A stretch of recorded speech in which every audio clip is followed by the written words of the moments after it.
Saudara, Komisi Pemberantasan Korupsi menetapkan 3 orang tersangka dalam kasus korupsi Bansos COVID-19 di Bandung Barat. Salah satu tersangka merupakan Bupati Bandung Barat, A.A. Umbara.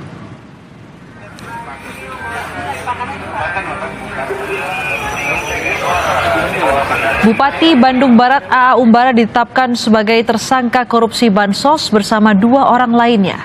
Keduanya merupakan pihak swasta. Ketiganya menjadi tersangka setelah KPK meningkatkan kasus ke tahap penyidikan di bulan Maret.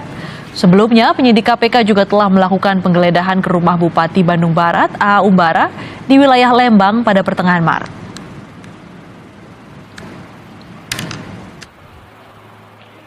Bencana pandemi COVID-19 pada Dinas Sosial Pemerintah Daerah Kabupaten Bandung Barat tahun 2020. Setelah melakukan proses penyelidikan dan menemukan bukti permulaan yang cukup, KPK meningkatkan status perkara ini ke tahap penyidikan pada bulan Maret tahun 2021 dengan menetapkan tersangka AUS, Bupati Bandung Barat periode 2018-2023, AW, swasta, MTG, pemilik PT JDG, dan CVSSGCL. Dalam proses penyidikan perkara ini, tim penyidik KPK telah melakukan pemeriksaan terhadap 30 orang saksi terdiri dari ASN pada Pemkab Bandung Barat dan beberapa pihak swasta lainnya. Assalamualaikum warahmatullahi wabarakatuh. Perkenalkan, nama saya Muhammad Khumaidil Ansori, NIPO 1994 10 28 2020 12 10 14. Baiklah, pada kesempatan kali ini saya akan membuat ulasan dari contoh kasus korupsi sebagai tunas integritas, bagaimana sikap saya menyikapi dan memberi solusi terhadap kasus tersebut. Seperti yang sudah ditampilkan di awal video, yaitu tentang kasus korupsi bantuan sosial yang dilakukan oleh Bupati Kabupaten Bandung Barat bersama anaknya sendiri. Seperti yang kita ketahui, sebenarnya korupsi ini sudah menjadi bagian yang sudah sangat lama dari sejarah Indonesia. Bahkan yang terbaru pun, Menteri Sosial kita sendiri ditangkap karena mengkorupsi dana bantuan sosial juga. Seperti yang kita ketahui bersama, sistem hukum di negara kita ini sebenarnya masih sangat lemah terhadap kasus korupsi. Sebagai contoh, para pelaku koruptor terlihat nampak bahwa mereka statusnya diistimewakan. Bagaimana tidak, seperti yang kita lihat di berita, di TV, tidak ada jarang kita melihat pelaku korupsi di Indonesia ini yang tangannya terborgol ketika memasuki gedung KPK. Berbeda dengan kita lihat perlakuan terhadap pelaku pencurian yang terjadi di masyarakat seperti pencurian ayam dan lain sebagainya. Oleh karena itu, kita harapkan untuk kedepannya agar ada perbaikan sistem hukum terhadap pelaku korupsi di Indonesia ini. Adapun sikap saya dalam menyikapi kasus korupsi ini sebagai seorang tunas integritas, menurut saya kita harus memulai dari diri sendiri. Karena jujur saja, sebagai ASN yang baru masuk, yang kita dianggap putih, belum tahu cara-cara untuk melakukan korupsi dan sebagainya, kita diharapkan menjadi jembatan masa depan kesuksesan dari organisasi instansi kita tersebut. Dikarenakan masa kerja kita yang masih lama, sehingga kita diharapkan dapat membawa peran yang berarti, dimulai dari kejujuran kita sendiri dan lain sebagainya, untuk membawa organisasi kita menjadi organisasi yang bersih dan tidak ada korupsi. Yang kemudian kita sebagai seorang tunas integritas, kita harusnya mulai membangun sistem integritas. Kita berpartisipasi aktif di dalam pembangunan integritas itu, sehingga semua peluang korupsi dan berbagai penyimpangan lainnya dapat tertutupi dengan sistem integritas yang kita turut andil di dalamnya.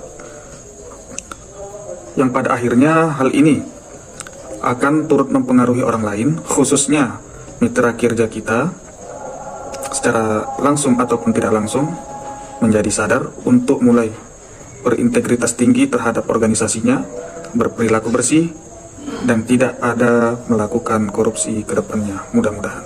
Terima kasih. Assalamualaikum warahmatullahi wabarakatuh. Saya Cintia Megaria Situmeang dan saya akan memberikan pandangan terkait kasus korupsi yang dilakukan oleh Bupati Bandung Barat A.A. Umbara. Menurut saya, korupsi yang dilakukan oleh beliau adalah korupsi uang negara dan penggelapan jabatan, di mana beliau menyalahgunakan jabatan dan kekuasaan yang diberikan padanya untuk memperkaya atau mencari keuntungan diri sendiri dan berakibat merugikan negara dan masyarakat. Hal ini sejalan dengan pernyataan yang mengatakan di balik tanggung jawab yang besar ada moral yang besar yang juga harus dipikul. Oleh karena itu, dalam hal ini, beliau sebagai wakil rakyat yang telah dipilih oleh rakyat harusnya sadar bahwa ada amanah yang telah dipercayakan kepadanya, sehingga beliau sebenarnya harus melakukan pekerjaannya dengan penuh tanggung jawab kepada rakyat dan juga akhirnya akan mempertanggungjawabkan hal tersebut juga kepada yang di atas. Oleh karena itu, sebagai tunas integritas juga, di mana manusia adalah faktor kunci perubahan dalam memberantas korupsi, hal yang perlu pertama sekali dilakukan adalah pembenahan akhlak atau moral. Maka, solusi yang dapat dilakukan untuk memberantas korupsi ini adalah pembenahan spiritualitas. Karena ketika kita telah memiliki moral atau spiritualitas yang baik, maka sebesar apapun godaan untuk korupsi yang menghampiri kita, maka kita akan tetap kuat dan dapat mengatakan tidak pada korupsi. Lalu solusi berikutnya adalah pembenahan terhadap sistem, di mana perlu dilakukan pengawasan, perlu diadakan transparansi, sehingga tidak ada lagi peluang atau kesempatan yang bisa dilakukan untuk melakukan korupsi. Dan yang berikutnya adalah sosialisasi tentang pemahaman korupsi dan bahaya korupsi, sehingga masyarakat atau siapapun yang melihat atau mengetahui ada indikasi terjadi korupsi dapat melaporkan hal tersebut kepada pihak berwenang, sehingga hal tersebut tidak dilakukan lagi dan pada akhirnya terbangunlah budaya anti korupsi sehingga korupsi tidak terjadi lagi di Indonesia. Demikian pandangan dari saya. Terima kasih. Saya bahas memberikan tanggapan mengenai berita atas ditetapkannya sebagai tersangka Bupati Bandung Barat karena kasus korupsi Bansos. Kasus korupsi Bansos sendiri bukan sesuatu yang baru. Beberapa waktu lalu salah satu mantan menteri pun terjerat kasus yang sama. Saya melihat selain karena ada ketidaksiapan dalam diri pelaku, ada potensi yang besar dalam proses pengadaan bansos ini sendiri, sehingga membuka peluang terjadinya perilaku korupsi. Ya, kalau kita bicara adanya keinginan, adanya sebuah kesempatan juga melengkapi terjadinya perilaku korupsi dalam hal ini. Sebagai seorang tunas anti korupsi, semua harus dimulai dari diri sendiri. Buat saya, integritas diri harus dimulai kesadaran bahwa uang, tahta itu bukan segalanya. Bahkan ketika kita punya integritas pun kadang kali kita mulai diperhadapkan pada pilihan yang berat, yang sulit. Tapi dengan sebuah usaha yang keras, dengan membangun sistem-sistem lingkungan yang sehat, yang positif, kita yang berusaha untuk menjaga integritas akan saling mendukung, saling menopang satu dengan lainnya.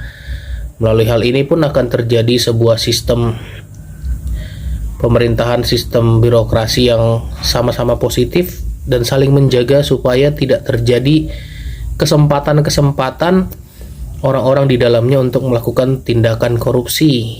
Oleh karena itu salah satu juga menurut saya yang menjadi solusi paling dibutuhkan itu adalah mempermudah birokrasi, tahapan-tahapan dalam proses, misalnya dalam hal ini pencairan bansos yang melalui tahapan terlalu panjang hingga akhirnya punya potensi untuk diselewengkan dananya.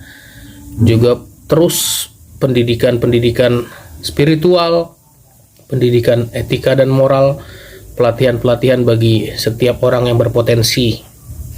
Dan yang paling penting, membangun masyarakat yang sadar bahwa korupsi bukan hanya bicara tentang mengambil hak sebagian orang, tapi melakukan proses pembusukan dari dalam hingga akhirnya akan menciptakan sebuah sistem yang rusak dan dampaknya akan menyebar sampai kemana-mana. Jadi itu yang bisa saya sampaikan. Terima kasih.